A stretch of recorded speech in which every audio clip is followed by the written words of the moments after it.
Hi hello నమస్తే, నేను మీ anchor Dhanush. Welcome to I dream. ఈరోజు మనతో పాటు నా గెస్ట్ బండి సరోజ్ కుమార్.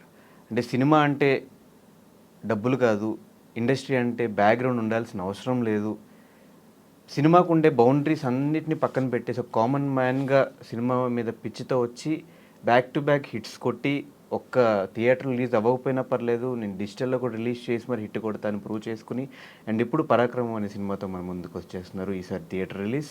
సో మరి ఈ సినిమా ఎలా ఉండబోతుంది ఏంటి అండ్ బండి సరోజ్ కుమార్ గురించి మరెన్నో విషయాలు తెలుసుకోవడం కోసం నేను చాలా క్యూరియస్గా వెయిట్ చేస్తున్నా. ఆయన్ని అడిగి తెలుసుకుందాం. ఆయన హాయ్ హాయ్, ఎలా ఉన్నారు? బాగున్నాం. First of all congratulations. అంటే ఇండస్ట్రీ కోసం, పెద్దవాళ్ళ కోసం ఎదురు చూసి పెద్దవాళ్ళ చుట్టూ తిరిగే దగ్గర నుంచి వాళ్ళ ఇండస్ట్రీయే మీ సినిమా కోసం కదిలిచ్చేంత వరకు మీ జర్నీ ఎలా అనిపించింది? అంటే నేను ఫ్యూ ఇయర్స్ బ్యాక్ చాలా ఫ్రస్ట్రేషన్లో, నేను నిర్బంధం ఉండడానికి చాలా ఫ్రస్ట్రేట్ అయ్యాను ఇండస్ట్రీ పైన. బట్ లేటర్ టైం వచ్చే కొద్దీ ఐ రియలైజ్డ్ లైక్ అవును కదా, అంటే like they respect me for my guts. ఈరోజు నేను ఇండస్ట్రీలో ఇప్పుడు నా సినిమా రిలీజ్ టైంకి కూడా నేను చూస్తే ఒక సిస్టమ్ ఉంది, ఆ సిస్టమ్ ఫాలో అవుతున్నారు వాళ్ళు. సో నేను ఈ సిస్టంలో ఏమనలేకపోయాను ఇన్ని ఇయర్స్, ఈ 20 years, బికాజ్ ఐఎమ్ యూనిక్. నేను ఈ సిస్టమ్కి నాకు వర్కౌట్ అవ్వదు అన్న విషయం నాకు ఇప్పుడు రీసెంట్గా రియలైజ్ అయ్యాను. అండ్ దే వేర్ అడ్మైరింగ్ మీ, అంటే నన్ను సీక్రెట్గా అడ్మైర్ చేస్తున్నారనే కోపం ఉండింది. పబ్లిక్గా నా గురించి ఎందుకు చెప్పారో, నాకంటూ ఒకటి ఇది వస్తుంది కదా అని. బట్ లేటర్ టైం వచ్చే కొద్దీ ఐ రియలైజ్ దట్ అంతే అడ్మైర్ చేస్తారు. నువ్వు పైకి వచ్చాక డెఫినెట్లీ నీ గురించి చెప్తారు. And they admire my guts and they kept on supporting me, even now they keep on supporting me. So అది నేను చాలా హ్యాపీ ఫీల్ అవుతున్నాను. అదే గర్వంగా ఫీల్ అవ్వట్లేదు, గర్వంగా ఫీల్ అవుతున్నాను, but not in the sense ఏదో నేను తోపయ్యానన్న ఫీలింగ్ కాకుండా నేను మెచ్యూర్ అయ్యాను. And people are understanding me. And cinema ఇప్పుడు నన్ను ఇండస్ట్రీ ఎక్కువ అర్థం చేసుకుంటుంది అనిపించింది. And thanks for that. అంటే ఒకప్పుడు అగ్రెసివ్నెస్, యాటిట్యూడ్ అవి ఏమి ఇప్పుడు కనిపించట్లేదు, చాలా సైలెంట్ అయిపోయినా ఉంటాయి, అవి స్క్రీన్ మీద ఉంటాయి ఎప్పుడు కూడా. నాలో ఉండేది అది ఇప్పటికే ఉంటుంది, సమయానుగుణంగా బయటకు వచ్చేస్తుంటుంది. అది నా కంట్రోల్లో కూడా ఉండదు. అంతేగాని అది మళ్ళీ దానికి రీజనింగ్ ఉంటుంది. నేను ఊరికే ఏదో నోటుకు వచ్చినట్టు మాట్లాడేసి వైరల్ అయిపోవాలి అలా ఇప్పుడు నాది ఉండదు. ఎందుకంటే నేను దూరం చూసి వస్తాను ఎప్పుడు. నేను నాకు విజన్తో వచ్చాను. నేను ఈ రోజు బతికేయాలనే సిస్టంలో నేను ఫస్ట్ నుంచే లేను. ఈ సినిమా చూస్తే నా ఐడియాలజీ, ఇప్పుడు ఐ మీ మై సెల్ఫ్ అనేది నా ఐడియాలజీ. అంటే నాలాగా ఆలోచించే కామన్ మ్యాన్తో కూడా నేను అంటుంటాను ఎప్పుడు, మీలో ఒకడిని అని. నాకు కామన్ మ్యాన్ మైండ్ సెట్ నాది ఇప్పటికి కూడా. సో నాకు ఆ గర్వం అనేది లేదు ఇప్పుడు. అంటే లైక్ అప్పుడు కూడా గర్వం కాదు, అది కోపం, ఫ్రస్ట్రేషన్. ఇప్పుడు అది లేదు. ఇప్పుడు నేను కొంచెం కూల్ అయ్యాను, ఎందుకంటే నాకు ప్రజల్లో ఒక రికగ్నిషన్ వచ్చింది. ఇప్పుడు నాకు ఇండస్ట్రీ సపోర్ట్ కూడా చేస్తున్నారు ఇండైరెక్ట్లీ. Happy for that. కానీ ఎక్కడో ఒక మంచి డైరెక్టర్ కానీ, మంచి టెక్నీషియన్కి, మంచి ఆర్టిస్ట్కి సరైన గుర్తింపు చాలా లేటుగా వస్తుందేమో అనిపించింది. అది ఎక్కడ మిస్టేక్ జరిగింది అనుకోవచ్చు? అది నేను ఫస్ట్ నుంచి చెప్తూనే ఉన్నాను. నేను ఒక నటుడు అవడానికి వచ్చాను. నేను జూనియర్ ఆర్టిస్ట్గా వచ్చాను 20 సంవత్సరాల క్రితం. నన్ను నటుడిని ఎవరు చేస్తారు? మా నాన్న ప్రొడ్యూసర్ కాదు, నాకు డబ్బు లేదు, ప్లస్ నేనేదో 6 feet ఉండి అందంగా ఉండేది ఒక అందగాడిని కాదు. నాకు టాలెంట్ ఉంది. ఆ టాలెంట్ నేను చూపించాను. చాలామందికి అర్థం కాలేదు. 1 సంవత్సరం 2 సంవత్సరాలు తిరిగాను నేను జూనియర్ ఆర్టిస్ట్గా 2004లో, 20 సంవత్సరాల క్రితం తిరిగి. తర్వాత నేను రియలైజ్ అయ్యాను, if at all I have to achieve my dream, నన్ను నేను బిల్డ్ చేసుకోవాలి. ఎలా చేసుకోగలను? నా దగ్గర ఉన్నది ఏంటంటే, చిన్నప్పటి నుంచి నాకు దూరదర్శన్, మీ అందరికీ ఎక్స్పోజర్ లేకపోయి ఉండొచ్చు నాకు, అంటే మీ టైం వచ్చేసరికి అంత దూరదర్శన్ లేదు మాకు. అది తప్ప వేరే సోర్స్ లేదనమాట, ఎంటర్టైన్మెంట్ సోర్స్. దాంట్లో నన్ను చాలా విధాలుగా దూరదర్శన్ నన్ను ఎడ్యుకేట్ చేసింది. స్కూల్ అని ఒకటి వచ్చేది, దాంట్లో సైన్స్ గురించి ఉండేది. ఈవినింగ్ పాటలు వచ్చేవి, చిత్రలహరి అని. శుక్రవారం ఆ పాటల కోసం వెయిట్ చేసేవాడిని. ఈ మధ్యలో ఏంటంటే మనకు తెలియకుండా ఇంక వేరే ఎంటర్టైన్మెంట్ లేక టీవీ మీద ఉండిపోయి ఎడ్యుకేట్ అయ్యేవాడిని. అందులో భాగమే నేను ఈ ఆర్టిస్టిక్ ఫిల్మ్స్, ప్రపంచ సినిమాలో ఉన్న ఆర్టిస్టిక్ ఫిల్మ్స్, డాక్యుమెంటరీ ఫిల్మ్స్ కానీ, లేకపోతే సచిత్ రే, శ్యామ్ బెనగల్, వీళ్ళ ఫిల్మ్స్ అన్నీ వచ్చేవి. అక్కడి నుంచి నాకు రైటర్గా నాలో తెలియకుండా, ప్లస్ ఇళయరాజా మ్యూజిక్ విని ఒక మ్యూజిక్ డైరెక్టర్గా ఇలా నాకు తెలియకుండా ఇన్బిల్ట్ క్యారెక్టర్స్ నాలో డెవలప్ అయినాయి. సో ఇవన్నీ నా క్రియేటివ్ ఎబిలిటీస్ ఉన్నాయి కదా. సో నన్ను నేను యాక్టర్గా ప్రూవ్ చేసుకోవడానికి, నన్ను నేను బిల్డ్ చేసుకోవడానికి నేను క్రియేటర్గా మారాలని క్రియేటర్గా మారాను. ఇప్పుడు క్రియేటర్గా మారినప్పుడు నాకు ప్రొడ్యూసర్ కావాలి. ప్రొడ్యూసర్ కావాలంటే మళ్ళీ ఇంకో యాక్టర్ కావాలి. నేనే యాక్టర్ అంటూ నమ్మడు కదా ప్రొడ్యూసర్. సో అలా అక్కడి నుంచి నా జర్నీ స్టార్ట్ అయ్యి ఒక 3 సినిమాలు తీయడానికి, అది కూడా విత్ కన్విక్షన్. నేను ఇప్పుడు డైరెక్టర్ అయ్యానంటే ఏదో రకంగా డైరెక్టర్ అవ్వాలని కాదు. దాంట్లో నాకు ఒక పేరు, ఒక స్థాయి వస్తేనే నేను నటుడిగా నన్ను బిల్డ్ చేసుకోగలుగుతాను. సో అలా ఒక సినిమా మీద ఒక పిచ్చితో అలా ట్రావెల్ అయ్యాను. అక్కడ నాకు టైం పట్టింది. రైట్ ఫ్రమ్ నిర్బంధం నేను నటుడిగా నేను ఎప్పుడైతే దిగానో, ప్రొడ్యూస్ చేసి నేనే డైరెక్ట్ చేసుకుంటూ ఇన్ని క్రాఫ్ట్స్ హ్యాండిల్ చేసుకుంటూ దిగానో, అక్కడి నుంచి నాకు ఎక్కడ బ్రేక్ పడలేదు. సో 2020 నుంచి నా కెరీర్ స్టార్ట్ అయినట్టు, నా రెడ్ జర్నీ. అందుకని నా టైటిల్స్ అనేవి రెడ్లో ఉంటాయి. ఇక్కడ నుంచి కూడా అంతే ఉంటాయి. ఇక్కడ నుంచి కూడా అలాగే ఉంటాయి, రెడ్ కలర్.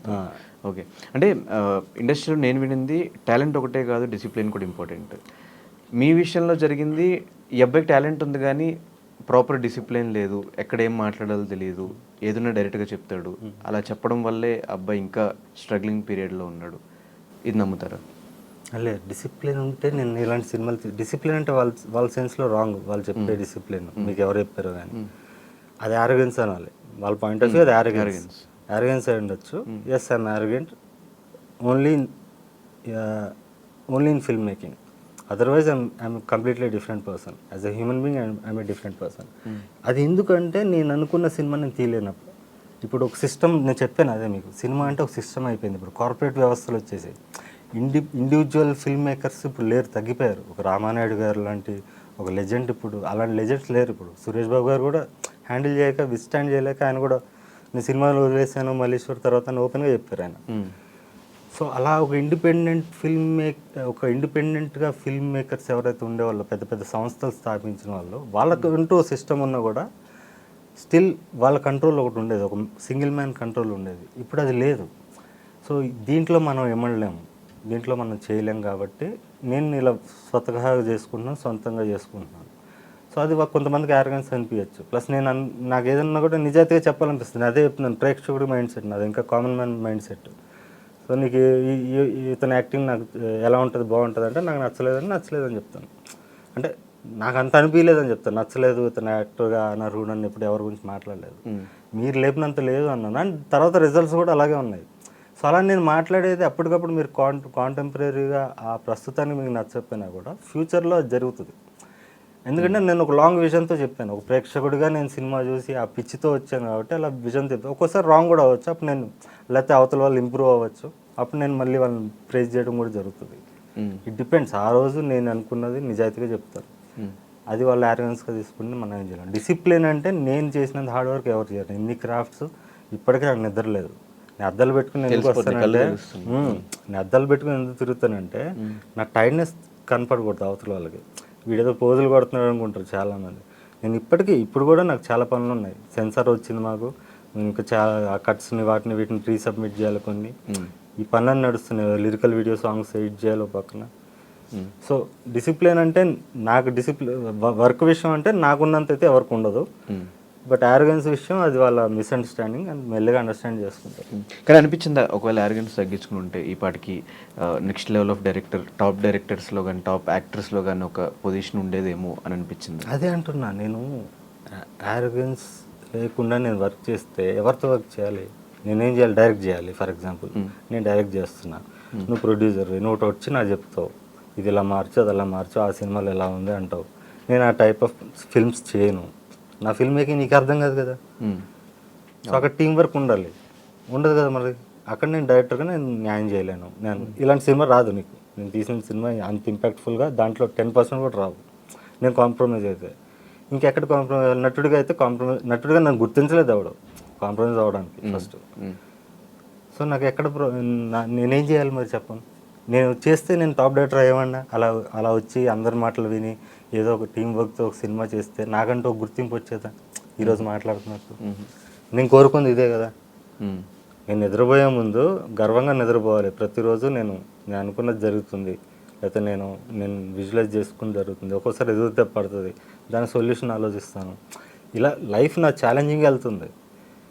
అదే నేను రిగ్రెట్తో పడుకుంటే రోజు అరే వాడు చెప్పింది పెట్టాను, అరే నేను అనుకున్న షార్ట్ తీయలేకపోయాను, అరే నేను అనుకున్న పర్ఫార్మెన్స్ నేను అనుకున్న కథ రాసుకోలేకపోతున్నాను, వీళ్ళు వచ్చి డిస్టర్బ్ చేస్తున్నారు, నేను అనుకున్న లొకేషన్ దొరకలేదు, వీళ్ళు ప్రొడ్యూసర్ డిస్టర్బ్ చేస్తున్నాడు, మేనేజర్ మైండ్ గేమ్ ఒకటి ఉంటుంది, ఇంకోళ్ళ మైండ్ గేమ్ ఉంటుంది. అంటే మంచి మేనేజర్ దొరికితే వేరు, దొరకకపోతే కోడేటర్ ఒకలాగా ఉంటాడు, కంపెనీ నుంచి వస్తాడు. కోడేటర్ అనే వాళ్ళు సీనియర్, చాలా పెద్ద పెద్ద సినిమాలు చేసిన వాళ్ళు ఉంటారు.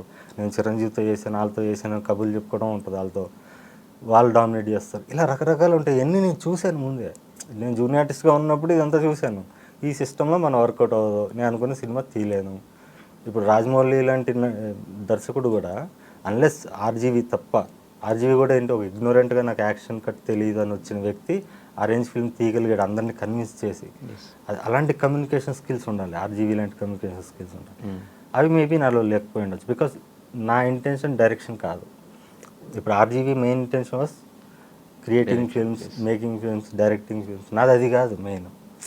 సో అక్కడ నాకు వర్కౌట్ అయ్యి ఉండకపోవచ్చు. కానీ ఇప్పుడు రాజమౌళి లాంటి డైరెక్టర్ కూడా ఫస్ట్ కాంప్రమైజ్ అయ్యి దర్శకత్వ పర్యవేక్షణలో సినిమా చేసిన సినిమానే స్టూడెంట్ నెంబర్ 1. తర్వాత ఆయన ఇండిపెండెంట్గా, ఇండివిజువల్గా ఆయన ఎదిగాడు. సో అలాంటి సపోర్ట్ కూడా ఉంది. సో నేను అలా ఆ రేంజ్లో వెళ్ళాలంటే కష్టం, నా వల్ల అయ్యేది కాదు. Unless I have a proper psychological support and maybe great communication skills like RGV నాకు లేకపోయి ఉండొచ్చు. ప్లస్ ఆయనకు కూడా బ్యాక్గ్రౌండ్ ఉంది, వాళ్ళ ఫాదర్ కూడా ఒక sound engineer, senior sound engineer, Annapurna studio. నేను జూనియర్ ఆర్టిస్ట్ కదా, నాకు ఎలా గుర్తుంది. కానీ ఎందుకు బ్రో, అంటే స్టార్టింగ్ నుంచి తెలుగులో ట్రై చేయకుండా తమిళ్ వెళ్ళిపోయి తమిళ్ సైడ్ మొత్తం అంతా నేర్చుకుని టెక్నికల్గా అంతా అక్కడ ఎందుకు నేర్చుకోవాల్సి వచ్చింది? లేదు, దానికి నేను టీఎన్ఆర్ గారు ఎంట్రీ 146లో ఉంటుంది, దాంట్లో చెప్పాను, ఆ జర్నీ అంతా చెప్పాను. తమిళ్కి వెళ్ళాలని వెళ్ళలేదు, వెళ్ళాల్సిన సిచ్యువేషన్ వచ్చింది అలాంటిది. అండ్ ఐ ఫీల్ లైక్ ఇది ఒక కొత్తగా ఉంటుంది కదా. ఇప్పటివరకు తెలుగువాడు తమిళ్ రాకుండా తమిళనాడుకి వెళ్ళి 3 నెలల్లో సినిమా స్టార్ట్ చేసి, సినిమా ఫినిష్ చేసి, దాన్ని రిలీజ్ చేసి, పెద్ద పెద్ద స్టార్స్తో చేయాల్సిన సినిమా ఒక ఇది వస్తుంది కదా అని దాంతో వెళ్ళాను. మన మీడియా గుర్తించలా. మన మీడియా దగ్గరికి వచ్చి చాలామందితో, మా ఫాదర్ కూడా ఎక్స్ జర్నలిస్టు, ప్రతి మీడియా కంపెనీకి వెళ్ళి ఆయన మాట్లాడారు కూడా, ఇంకో సినిమా ఇక్కడ తీసాక మాట్లాడదాం. సో అది కూడా ఒక వన్ ఆఫ్ ది రీజన్స్ నేను మీడియా పైన ఫైర్ అవ్వడానికి లాస్ట్ 4 years బ్యాక్. ఎందుకంటే దాని తర్వాత చాలామంది నన్ను గుర్తించి ముందుకు వచ్చారు. ఈరోజు ఇక్కడ ఉన్నంటే దానికి కారణం కూడా మీడియానే. నాకు 20 సంవత్సరాలు పట్టిందంటే కారణం కూడా వన్ ఆఫ్ ది రీజన్స్ కూడా మీడియానే ఒక పార్ట్లో. సో రెండు ఉన్నాయి, గుడ్ బ్యాడ్ రెండు అన్నిట్లో ఉంటుంది.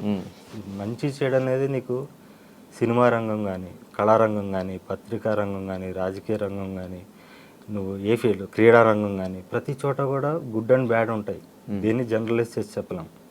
మీడియాలో ఎదవలు ఉంటారు, సినిమాల్లో ఎదవలు ఉంటారు, రాజకీయ నాయకుల్లో ఎదవలు ఉంటారు, అక్కడ మంచి వాళ్ళు ఉంటారు, ఇక్కడ so those are there. But నేను అప్పుడు పెద్ద పెద్ద మీడియా హౌసెస్కి మా ఫాదర్ వెళ్ళి, నా కొడుకు ఇలా తీసాడు, ప్రమోట్ చేయండి తనని, ఇక్కడ తెలుగులో ప్రొడ్యూసర్స్ ముందుకు వస్తారన్నప్పుడు ఒకళ్ళు కూడా ఇంట్రెస్ట్ చూపిలా, తన ఎక్స్ కొలీగ్స్ కూడా. సో నాకు అక్కడ అనిపించింది లైక్ మీడియాలో కూడా మార్పు రావాలేమో అనిపించింది. అందుకనే 4 సంవత్సరాల క్రితం నేను మాట్లాడిన సందర్భం కూడా, ఫ్రస్ట్రేట్ అవ్వాల్సిన సందర్భం కూడా ఇవన్నీ పనిచేసాయి నాకు. 2010లో జరిగిన ఇన్సిడెంట్స్ నుంచి నాకు పనిచేసి నేను ఫ్రస్ట్రేట్ అయ్యాను. కానీ ఒకప్పుడు మీరు చెప్పిన స్టోరీస్, అటు సూర్య గారికైనా మహేష్ బాబు గారికైనా, ఇట్లా స్టార్ హీరోస్ అందరికీ స్టోరీస్ నచ్చినాయి. తర్వాత నేను అసలు స్టార్ హీరోస్ సినిమాలు చేయను అనే స్టేట్మెంట్ ఇవ్వడానికి రీజన్ ఏంటి? నేను అప్పుడు కూడా స్టార్ హీరోతో చేయాలని నాకు ఫ్యాంటసీ ఎప్పుడూ లేదు. నేనే ఒక స్టార్ హీరో అని వచ్చినాడు, ఫర్ ఎగ్జాంపుల్ నా డ్రీమ్ అది. నాకు ఎందుకు ఉంటుంది ఒక ఫ్యాంటసీ? ఇప్పటికి ఎంత క్రేజ్ వచ్చిన తర్వాత ఇప్పుడు స్టోరీ చెప్పడానికి రెడీగా ఉన్నారా? ఎవరు స్టార్ హీరోస్కి ఎవరైనా? యాక్టింగ్ వైపే ఉన్నావునా? ఇంకేం చెప్పాలి, నాకు ఇంట్రెస్ట్ లేదురా బాబు. నాకు ఏమీ లేనప్పుడు, నేను జూనియర్ ఆర్టిస్ట్గా ఉన్నప్పుడే నాకు పొగరు, నేనే హీరో అవుదామని వచ్చాను. ఇంకా ఎంతకన్నా క్లియర్గా నేను చెప్తాను. అలాంటిది ఇప్పుడు నేను మళ్ళీ మీరు వెళ్ళి స్టార్ హీరో చెప్తారా అంటే, నాకు నటుడిగా గుర్తింపు వచ్చింది, నాకంటూ అభిమానులు ఉన్నారు, ఇప్పుడు పెరుగుతారు ఈ సినిమా తర్వాత. మళ్ళీ నేను ఎందుకు వెనక్కి వెళ్తాను? వెనక్కి వెళ్ళినందుకే అప్పుడే రిగ్రెట్ అయ్యాను. అది కూడా ఎందుకు వెళ్ళాల్సి వచ్చిందని ఆ ఇంటర్వ్యూలో చెప్పాను నేను. నాకు స్టార్స్ మీద ఎప్పుడు ఫ్యాంటసీ లేదు, వాళ్ళు కూడా మనుషులే, టాలెంట్ ఉన్న మనుషులు. వాళ్ళు 4 ముందుకు వచ్చారు, వాళ్ళకి కొంతమంది సపోర్ట్ ఉండొచ్చు, ఎక్కువ మందికి. నాలాగా రాగా వచ్చిన వాళ్ళు చాలా తక్కువ మంది ఉండొచ్చు. ప్లస్ వాళ్ళకు కూడా ఎక్కడో చోట సపోర్ట్ ఉంటుంది. నాకు ఎవరో సపోర్ట్ లేకుండా ప్రపంచానికి, ఈ సమాజానికి దూరంగా ఉండి నేను ఏదో చేసుకుంటూ నేను సమాజంలో గుర్తింపు తెచ్చుకుని నేను వచ్చాను.